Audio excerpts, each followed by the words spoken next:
Welcome back. You're watching ED Insight. Early next month, the RBI will meet to take stock of interest rate levels.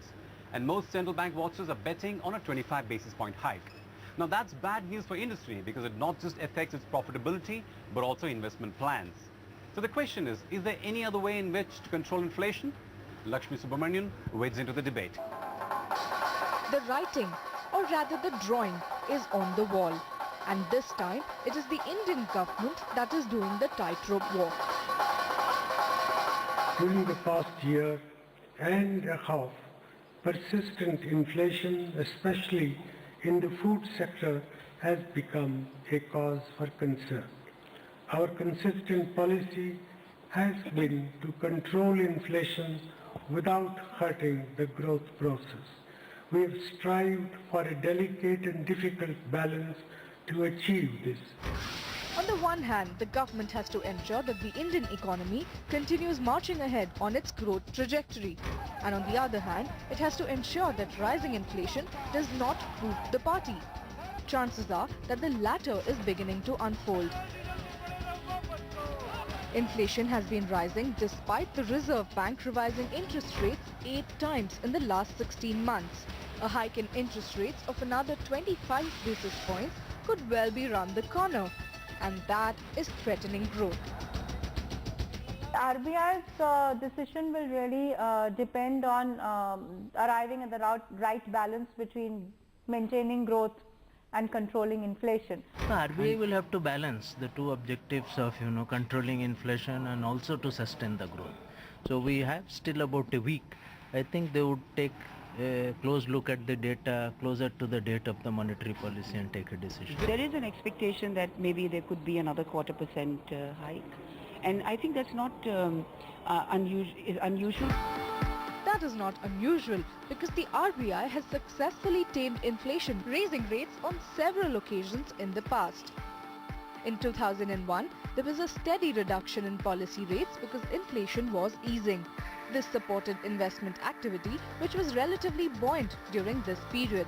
In 2005-06, the cycle turned and there were steady increases in policy rates in response to rising inflation. Then, as the impact of the crisis was felt, there was a sharp reversal in all policy instruments when non-food inflation went negative.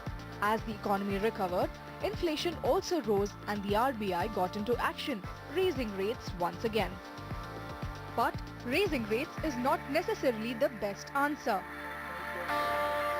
What does it do to the investment cycle? I think to some extent there would be some hampering. Some growth may have to be given up. Clearly, we could see a moderation in the overall manufacturing activity in the current fiscal year. Add to that a consistent rise in the gross fiscal deficit and revenue deficit, and what you have is a slowdown in investments. But to continue on its growth path, India needs large investments, particularly in long gestation infrastructure projects.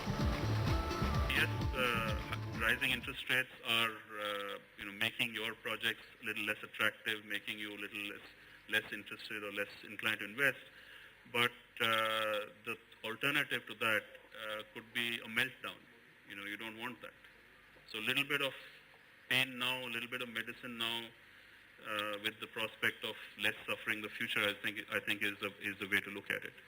And that's why I want to emphasize that it is not a trade-off now between growth and inflation. It is a trade-off between inflation now and growth in the future. I think a sensible inflation control policy does not hurt growth, because if you let inflation get out of control, the distortionary effects of high inflation on expectations, on asset price bubbles and all the rest of it have more of a negative effect on growth.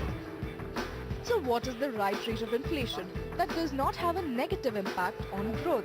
The report on Currency and Finance, an annual research publication of the Reserve Bank of India, examined this in 2000-2001 and said that 5% was the growth maximizing rate of inflation for the Indian economy.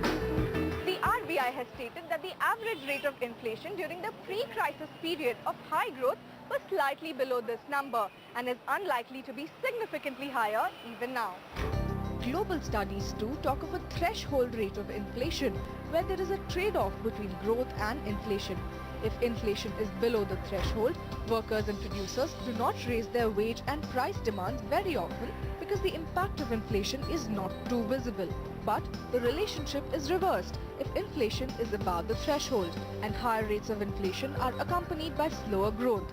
Inflation above the threshold erodes the living standards or profitability of workers and producers and makes them respond quickly. When I was surveying Punjab, many farmers said 1.5 crore per acre I am now getting. Why should my children are not coming back to farming? Why should I go on struggling like this with uncertain prices? I would rather sell off the land, put it in a fixed deposit and live more comfortably. Well, what will happen to the country's food security system? But making these choices is not easy because the economy is at an inflection point. Higher inflation is needed for faster growth, but it poses long-term risks. And for now, it looks like the government has little choice but to play a balancing act.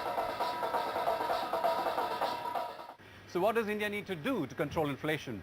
Dr. C. Rangarajan, former RBI governor and chairman of the Prime Minister's Economic Advisory Council, answers that question after this short break. Stay with us.